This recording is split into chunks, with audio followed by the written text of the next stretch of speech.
6 పెడితే 16 అవుతుంది.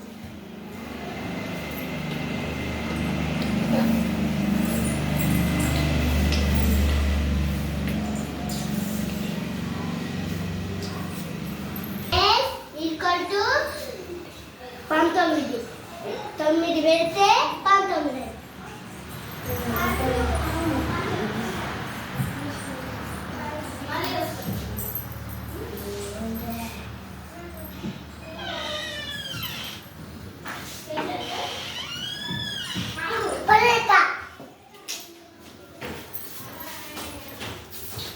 చెప్పు ఇప్పుడు సౌజన్య చెప్పు.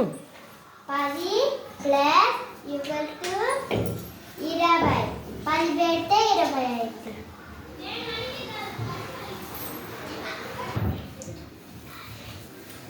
10 plus 10 equal to 10 plus 10 equal to 20. Right.